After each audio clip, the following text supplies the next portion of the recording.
Across the United Kingdom, round the world, this is Talk Radio. I'm Howard Hughes. Radio stations at talkradio.co.uk. You can listen live from there, or the app, or on DAB Plus in the UK. Very nice to hear from you. If you're one of my Unexplained listeners, just text to 87222, or you can tweet at Talk Radio. You know the form. Love this tune. Years old, but a great hit that people have forgotten. So many of those, and I seem to remember all of them. That's Monsoon and Ever So Lonely. And it's kind of appropriate for going around the world, really, because that's what we're about to do. I think, we get a little preoccupied with ourselves and our immediate European neighbours to do with COVID, and we forget that there are other parts of the world who we heard a lot about at the beginning of the COVID situation that we're not hearing very much about now. So we're going to speak with one part of the world that we did hear a lot about, and one part of the world that, unless a volcano erupts, you don't hear anything about, particularly. And we're going to check out how they are faring at the moment. But first, before we go to Japan and Hawaii, let's take a little listen to the way that their local media is handling these stories, what they're talking about at the moment. So we'll start with NHK from Japan, and then Khon, Khon, that's a television channel in Hawaii. Let's go. Shifting now to the coronavirus situation here in Tokyo. Officials say the number of new confirmed cases on Thursday is 206. The experts report the virus is straining Tokyo's medical system as cases are growing among all age groups. The situation is still severe. I want the people of Tokyo to know we still have an alert in place. I want them to refrain from traveling, refrain from going to hometowns for family reunions, and refrain from going out for dinner in groups. Officials want people to take precautions when they go out for drinks, karaoke, or barbecues. Weeks of triple-digit increases in COVID cases continues to strain our hospitals. Lieutenant Governor Josh Green says from February to June, the state had about 900 cases. So far in August, and we're less than 2 weeks in, we've seen more than 2,000 cases. Right now, hospital ICU bed space is at 56%, with at least 150 people with COVID currently hospitalized. Hawaii, that's KHON TV from Hawaii, Channel 2. And before that, NHK from Japan. Let's get on, friend of the Unexplained, regular listener to that show, Phillip Jackson in Kyoto, a Brit who is married to a Japanese person and living there very happily. How are you, Phillip? I'm good, thanks, Howard. How are you? I'm extremely good. Nice to hear your voice. Now, listen, we've talked about a lot of unexplained topics, ghosts and things, and that haunted road tunnel and all sorts of things we've discussed on the Unexplained podcast and on the radio. What we haven't really talked very much about, apart from in the initial stages, is what it is like to be in Japan in the middle of coronavirus. What stage are you at there? Well, it's been very different to how a lot of other countries have had it. Mainly because we just haven't had as many cases in Japan.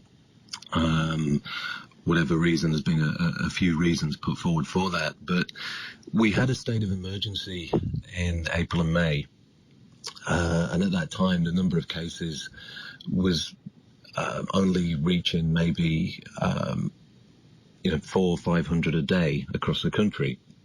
And then the death rate at that time was only about, just around 20 a day. So compared to, for example, the UK, we didn't really feel any effect of it.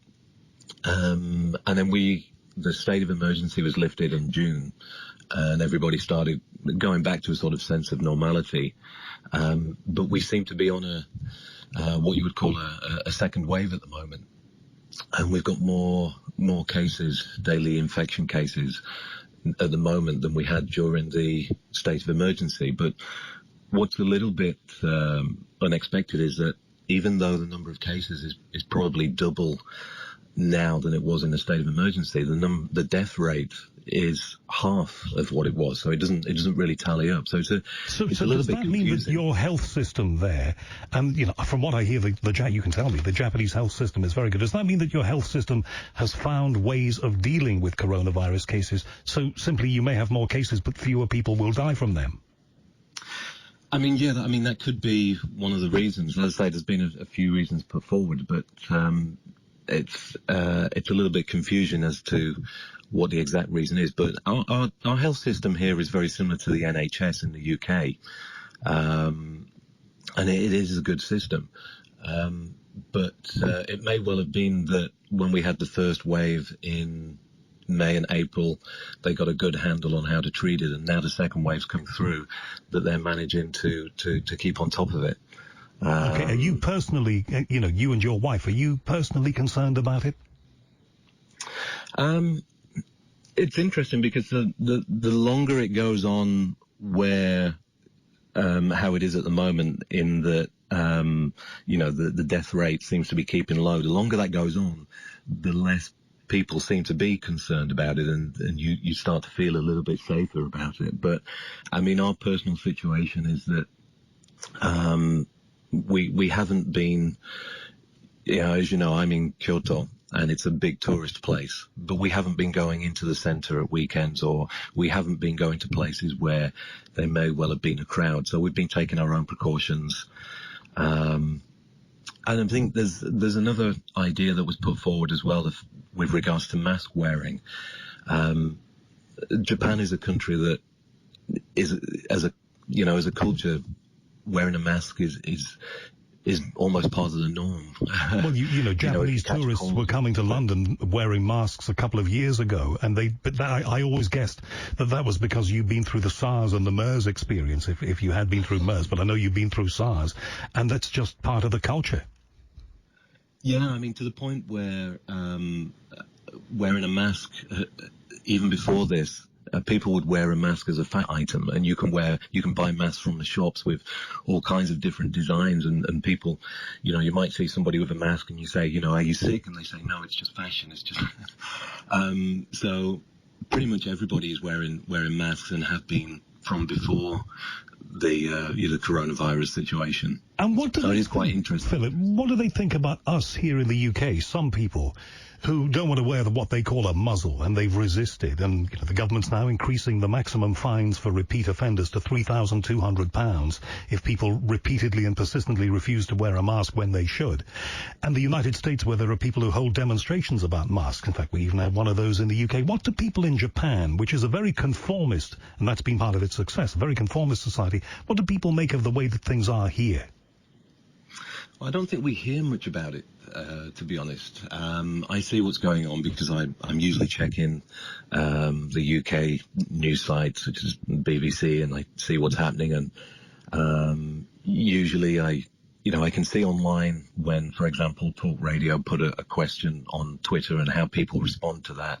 I can see the two sides of how some people are very aggressively against wearing a mask in the UK, and how some people tell them, for example, don't be stupid, it's no problem. But we don't really get that information over in Japan, so I don't think people here are aware of how divided it is, and there's such strong opinions in the UK. And just finally then, Philip, what is the Japanese government telling people? Because when the Japanese government talks to the people, unlike here, the people tend to listen. So what is the message that you're all getting at the moment? Well, I mean, to be honest, if there's one word, it's confusion. Because of the Japanese constitution, which was put in place after the war, is very limited on how much power the Japanese government have on private business. So in the way that the UK had a lockdown, the Japanese government can't do that here. All they can do is advise. So when we had a state of emergency, it was all, we advise this, we advise that. So it left people a little bit confused about what the straight line was. And we have the situation where the governor of Tokyo is saying one thing and the prime minister is saying another. And I say funny, but it's not really funny in respect. This week it's a holiday period in Japan, and there was mention that the prime minister was going to go to his holiday home, but the Tokyo governor was saying don't leave Tokyo. So it was a little bit of an interesting situation. So it's actually quite reassuring to us here that you have some confusion about things which we've arguably had here in the UK. We're going to have to leave it there, Philip. Thank you very much for all of your emails to the Unexplained, and thank you for supporting the show. And please, you and your wife take care in Kyoto. Thank you. Phillip Jackson in Kyoto, Japan, a regular listener of the Unexplained. Just thought we'd get a kind of flavour of the way things are there. Interesting, isn't it? I thought there would be one rigid and uniform message there, but apparently they've got some confusion too.